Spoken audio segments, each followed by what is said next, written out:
বেটা রে, টাকাটা কাজটা করে লে, দিয়ে তোর দিয়ে দেওয়ার ব্যবস্থা করছি। হ্যাঁ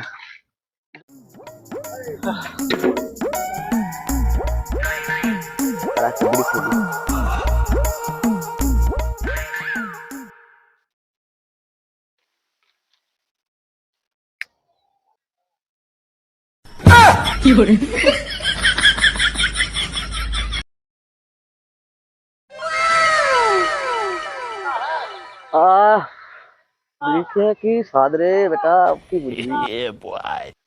আব্বা, মা তোমাকে বাড়ি ডাকলো। অনেকক্ষণ আগে আমাকে ফোন করেছিল, আমি বলতে ভুলে গেছি। তুমি তাড়াতাড়ি করে বাড়ি যাও। ঠিক আছে বেটা, তাহলে তুই কাজটা করে আয়, আমি বাড়ি গেলাম, তাহলে দেখে আসি তোর মাকে কি করছে।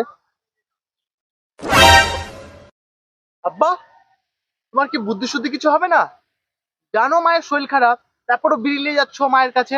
আর তোমার তো যখন যেখানে সেখানে বিড়ি ধরানো অভ্যেস, বিড়িটা রেখে যেতে পারছো না? তুমি যাও, দিয়ে তাড়াতাড়ি বাড়ি থেকে খেয়ে দিয়ে আসো। আমি আছি তো। আর বিড়ি নিয়ে যেও না, মায়ের প্রচন্ড শরীর খারাপ।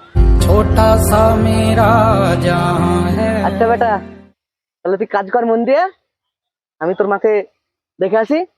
হ্যাঁ, আমি খেয়ে আসছি। ওই নিয়ে চিন্তা করো না, তুমি যাও। One hour later.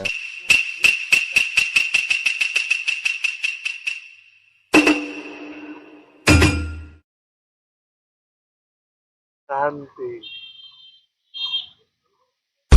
শালা হ্যাঁ রামদাদা, ছেলে আমাকে পাঠিয়ে এখানে বসে বসে বিড়ি খাওয়ানো হচ্ছে না, আমাকে পাঠিয়ে বিড়ি খাওয়াচ্ছে কেন? হ্যাঁ বিড়ি খাওয়াচ্ছে কেন? ওর বাড়ি আজকে তুই, তোর আজকে হাট বন্ধ, ভুলে গেলে আমার ছেলে।